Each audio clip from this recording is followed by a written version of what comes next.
Kick the pornography to the curb.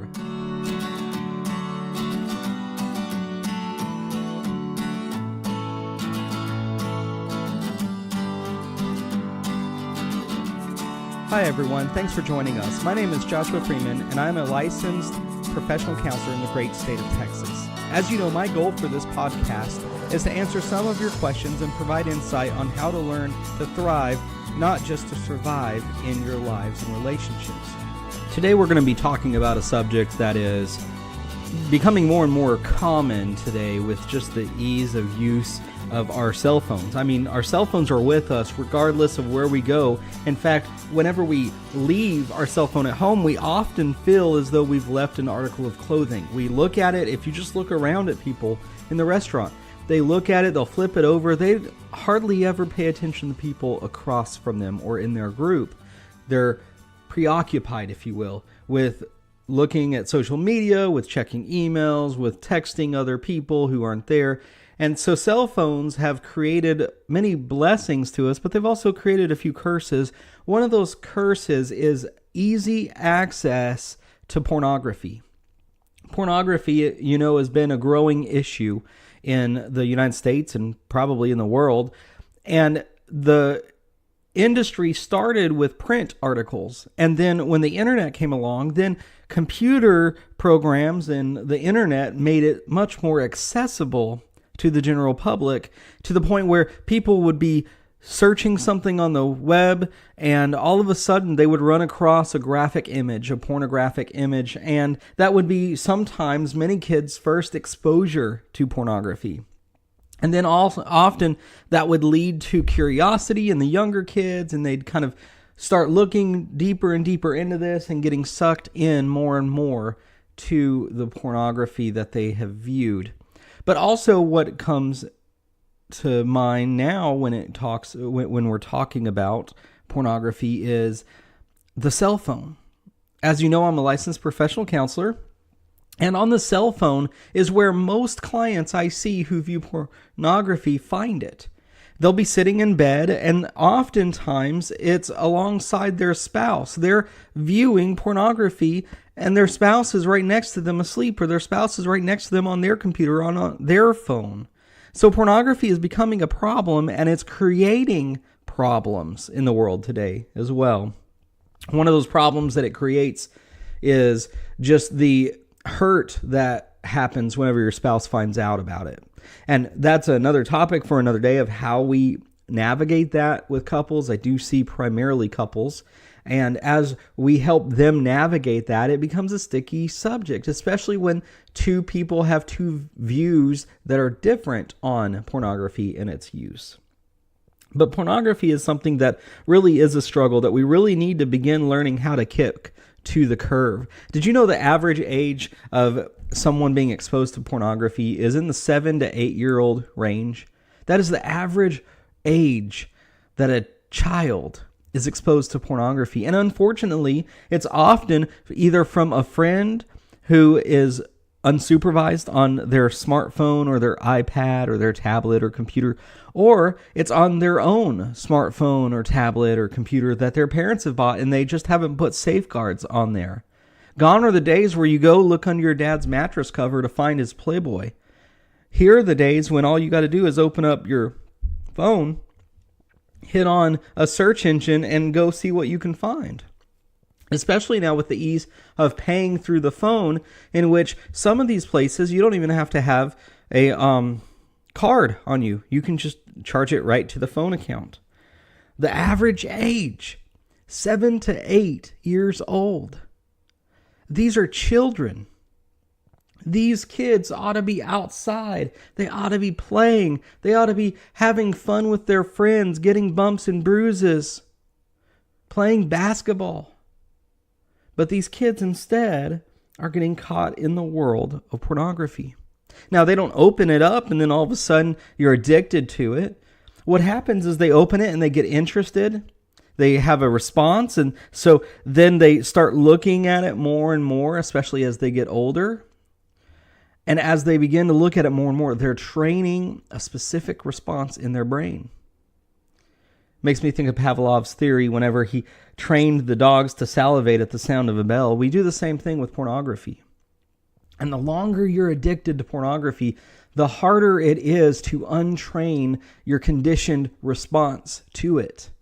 Pornography, there's all kinds of research that talks about it rewires your brain, it rewires how your dopamine and everything else dumps in to your brain. Pornography causes more harm than good.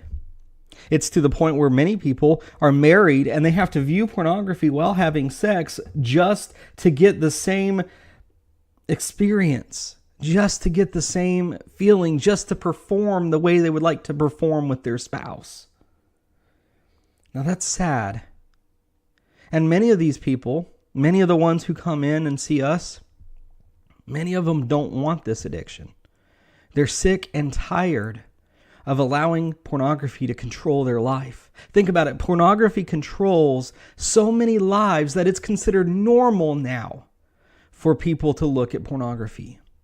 I can't count how many times I've had couples come in or a spouse come in and she's telling me about her husband's porn addiction, and she basically sits there and says, well, but I know this is normal for guys.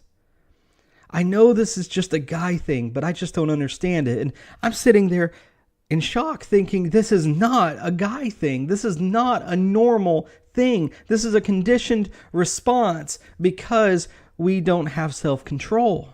And because we don't have self-control, we're conditioning our brain to react a certain way.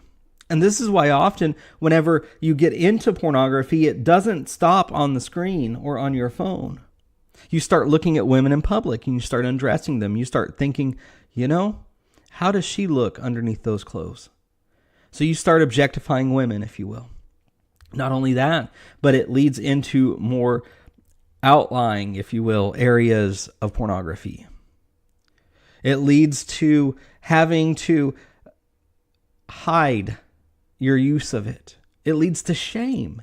It leads to guilt. It leads to arguments in a relationship. Pornography is a huge problem. And let me tell you something, it is not just guys. Women are viewing pornography more and more often. Couples are using porn. They're watching it together. We live in a society that has an unhealthy attachment to pornography. And the porn industry is making millions and billions of dollars off of our addiction. We see an outcry to addiction whenever we found out that nicotine was bad for you. We have an outcry against drugs and the addiction of drugs.